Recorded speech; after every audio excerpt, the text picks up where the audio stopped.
বাংলাদেশের মানুষের কাছে প্রবাসীরা তখনই ভালো থাকে যখন আপনি মোটা অঙ্কের টাকা দিতে পারবেন, দামি দামি ঘড়ি, মোবাইল, স্বর্ণের জিনিস, কাপড় চোপড়, কিংবা যখন আপনার কাছে যা চাইবে সেই আশা যদি আপনি পূরণ করেন, তাহলেই কিন্তু সবার কাছে আপনি ভালো। আর না হলে বলবে আপনি বিদেশ করে খান। যদি মেয়ে মানুষ হয় তাহলে আত্মসম্মান আরো বেশি লাগে, কারণ সে বিদেশ করে খায়, বিদেশি টাকা ভালো না, এটা সেটা 60-70 অনেক কিছু বলে। আর যদি আপনি তাদের ইচ্ছা যখন যেটা চাইবে দিতে পারেন, তাহলে ভালো রাশি মানে তখন আর বলবে না যে আপনি বিদেশ করে খান। বিশেষ করে মেয়েদেরকে আরো বেশি কথা শুনতে হয়। যদি আপনি পরিবার বা আত্মীয় স্বজনের চাহিদা পূরণ করতে না পারেন, তাহলে এক কথায় আপনাকে বলে দেবে বিদেশ করে খাই। বিদেশ করে খাই ভালো না, বিদেশি টাকা মেয়েদের জন্য ভালো না। ওই বাড়ির মেয়েটা বিদেশ করে খায়, বিদেশে হারাম টাকা ইনকাম করে। আর যদি ছেলে হয়, যদি আপনি ছেলে হয়ে তাদের ইচ্ছা পূরণ করতে না পারেন, তাহলে বলবে হ্যাঁ বিদেশে গিয়ে এই করেছে সেই করেছে, বউ নিয়ে মা নিয়ে ব্যস্ত আছে, আমাদের চাহিদা পূরণ করে না। আর আপনি যতদিন বিদেশে আছেন ততদিন ভালো, পরিবারের কাছে বউয়ের কাছেও ভালো। যখনই আপনি বিদেশের জীবন শেষ করে বাংলাদেশের মাটিতে পাড়া দিবেন, তখনই আপনার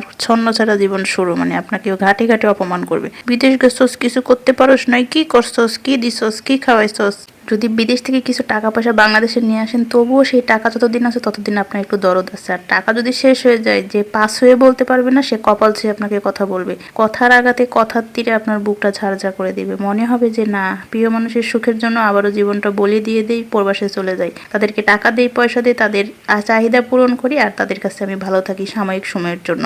না রে ভাই বোনেরা, এরা হচ্ছে কুকুর। এই কুকুরগুলো আপনাকে সারাক্ষণ ঘেউ ঘেউই করবে আপনার পিছনে পিছনে। তারা আপনাকে মানসিক শান্তি কখনো দিতে পারবে না, যার জন্য মানসিক শান্তি আপনারটা আপনারই করে নিতে হবে। প্রবাসীরা যে কত রকমের কাজ করে, কত কষ্ট করে টাকা ইনকাম করে, সেটা যদি বাংলাদেশের মানুষ জানতো, তাহলে আর এগুলো করতো না। কারণ তারা তো খায় মানুষের টাকা। মানুষের থেকে যদি ফ্রি ফ্রি পায়, তাহলে সেই টাকার সেই কোনো কিছুরই ব্যথা থাকে না। নিজে ইনকাম করে খেলে, নিজে ইনকাম করে কিছু বানাইলে, তাহলে সেগুলোর মধ্যে কিন্তু অনেক কষ্ট থাকে, ব্যথা থাকে। তাই অন্যের কাছ থেকে পাওয়া জিনিসের কখনোই মূল্য থাকে না। আপনি যত দিবেন তাদের তত লাগবে। কখনো শুক্র বলবে না, কখনো আপনার সোনা মগাইবে না। যখন নাকি আপনি দেওয়া বন্ধ করে দিবেন, তখন তারা শুরু করে দিবে আরেক কাহিনী। আপনি তাদেরকে কোনো কিছু দেন নাই কখনো, আপনার কাছে হাজার না থাকলেও তারা বুঝবে না যে আপনার কাছে নাই। তাই কষ্ট করে প্রবাস করবেন, কাউকে কিচ্ছু দিবেন না। প্রবাস শেষে বাংলাদেশে এসে যেন পায়ের উপর পা তুলে বসে খেতে পারেন, সেরকম কিছু সঞ্চয় করে চলে আসুন। আর ওখানে বসে বসে হাজার মানুষকে হাজার কিছু দিলেও আপনার কখনো সুনাম হবে না।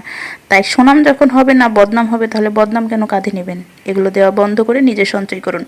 দেখুন এখানে আমি ওমানি খাবার বানাইতেছি, আর ওমানিরা এই খাবারটা অনেক বেশি পছন্দ করে। কেউ নেটেলা, কেউ হানি, কেউ ড্যানিশ দিয়ে এই খাবারটা অনেক বেশি খায়, কেউ আবার ছোলা সিদ্ধ দিয়ে খায়। এই খাবারটা বানানোর জন্য লাগবে গুঁড়া দুধ, ডিম, তেল, লবণ, বেকিং পাউডার। এগুলো দিয়ে বানাইলে অনেক সুন্দর ফুলে, আর এটার ভিতরে আটা লেগে থাকে না। আটাগুলো একদম সফট হয়ে যায়, খেতেও কিন্তু অনেক বেশি ভালো লাগে, আর 2-3 দিন পর্যন্ত নরম থাকে। আর এই যে প্রবাসী মেয়ে মানুষের কাজ করে ইনকাম করার যে ব্যাপারটা, এটা বাংলাদেশের কিছু মানুষ মেনে নিতে পারে না। তারা ভাবে হ্যাঁ প্রবাসী গেলে মেয়েরা খারাপ হয়ে যায়। আরে বাংলাদেশে তো অ্যাভেলেবেল মা বোনেরা ঘরে খারাপ কাজ করে, বা ঘরে থেকেও বাইরে খারাপ কাজ করে, বা বাইরে গিয়েও খারাপ কাজ করে। সেগুলো কোথায় যাবে? সেই দায়ী কে নেবে? আর যেখানে প্রবাসী মেয়েরা কষ্ট করে টাকা ইনকাম করে ফ্যামিলিকে ভালো রাখতেছে, 2টা টাকা সঞ্চয় করতেছে, সেইখানে তাদের অনেক অসুবিধা হয়ে যায়। প্রবাসীরা জিনিস দিলেই ভালো, আর যখন জিনিস দেওয়া বাদ দিয়ে দিবে, তখন এই বাড়ি ওই বাড়ি কুটনি বুড়িদের মতো বদনাম করা শুরু করবে। এটা হয়েছে, সেটা হয়েছে, ভালো না, খারাপ কাজ, এই সেই এগুলো বলবে। আরে প্রবাসীরা কখনো খারাপ কাজ করে না। যার খারাপ করার ইচ্ছা সে দেশেও খারাপ হয়, সে বাইরেও খারাপ হয়।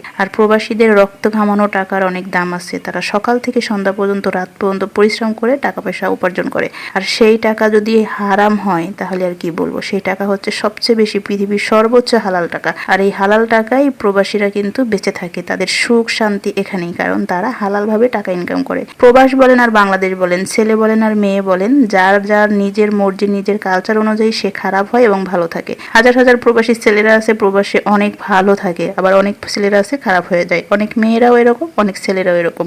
অনেকে বাংলাদেশে থেকে খারাপ, অনেকেই বিদেশে গিয়ে খারাপ। কিন্তু ভালো খারাপ সম্পূর্ণ নিজের ব্যাপার। যে ভালো থাকে থাকে, যে ভালো থাকে না সে খারাপ হয়ে যায়।